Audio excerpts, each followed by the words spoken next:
Hey Canucks fans, some Abbotsford related transactions today.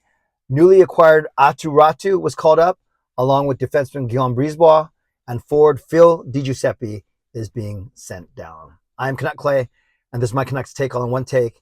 It's Clay's Canucks commentary for Wednesday, February the 22nd. If you're new, here's what you should do. Hit the subscribe button now for daily Canucks insight that's positive, timely, and trustworthy. Yes, I know I have something on my forehead. Those are ashes. As a Catholic, it marks the start of the season of Lent, and we went to Ash Wednesday Mass. We are marked with ashes to remind us of where we come from, dust, and where we are going when we pass from this life, also dust. I can talk to you more about that, but that's not what this channel is for. Tonight, 10 p.m. live stream for members. So Legends, Hall of Fame, and franchise members. Hope to see all of you at 10 p.m. for a quick 45-minute live stream. I'll put the link on the community tab. It's there right now. So make sure you click on that one at 10 p.m. And then at 11 p.m., I'll have my regular live stream for everyone. I'm sure one thing we'll talk about tonight is the fact that the Canucks made three separate transactions today. And let's start with who's being sent down. Phil Di Giuseppe is being sent down to the Abbotsford Canucks. Now you're saying, well, that's weird. Doesn't Rick Tocchet love Di Giuseppe? Doesn't he love him so much that he put him on the second line with Miller and Besser? And the answer is yes and yes. However, it has everything to do with the number of games he's played. He's already played 9 games this season. He's picked up, I think it's 2 goals and assists.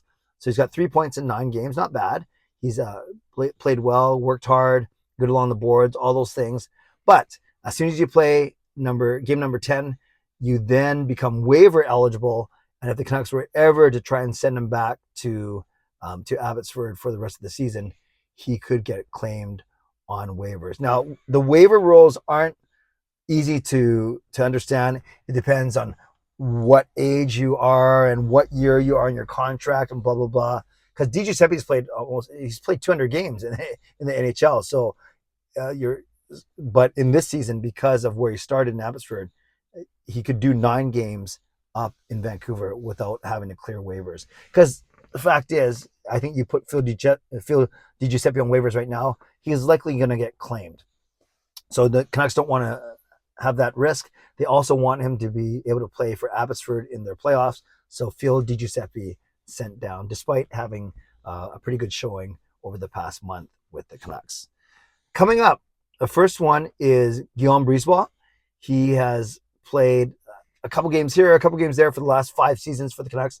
He's actually played 3 games already. I forgot about this. He's actually played in 3 games already this year. I think he has 1 point in those 3 games. And he's coming up, obviously, because of the injury to Oliver Ekman-Larsson, and then the injury, the lingering injury of Travis Dermott. And now we know Tucker Pullman hasn't been playing, and Luke Shen might get traded, and Tyler Myers and Riley Stillman are really bad, as we saw last night, as I talked about already. So, in all seriousness, no, you need him on the left side to play for either OEL or Dermott. So now your left side would be Hughes and Brisebois and Bovenlander, who's still up. Then your right side, if there's no Shen, it's still Myers, and then some combination of Myers and Bear, and then either Stillman or Burrows. So just gives the Canucks more depth and more options, so you're not having to put out Riley Stillman so often, or Kyle Burrows, or whoever you think is the 6th defenseman.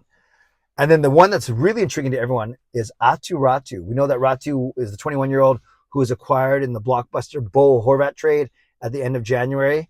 We remember that we got Anthony Beauvillier, who's been great, that we got a protected first-round pick, so we'll see where that winds up. And we got this prospect, Aatu Raty. And everyone was saying already, by joining the Canucks, he becomes the Canucks' #1 prospect.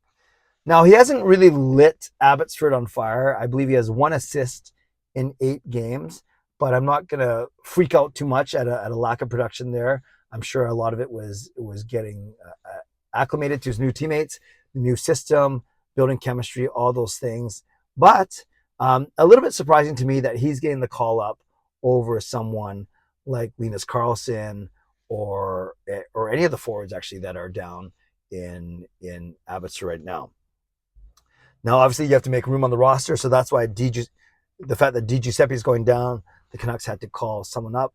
We know that Will Lockwood is still No, I think Lockwood was the extra skater yesterday. So with all these forwards out right now, of course, Pearson shut down, Mikheyev shut down, and then Lane Peterson being traded or claimed off waivers, Bo Horvat being traded.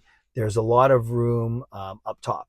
I'm not even up top. There's a lot of room in the top 12 for the Canucks right now. Curtis Lazar out as well. So with Di Giuseppe going down, you got to fill that roster spot. So Aatu Raty comes up. Now, will Raty get a chance to play? I sure hope so. I'd love to see what he can do at the NHL level, maybe give him some sheltered minutes on a third or fourth line at home, as opposed to away where the opposing team gets the last change and you can get exposed a little bit more. But I expect that either Raty or Lockwood will be the healthy scratch tomorrow night.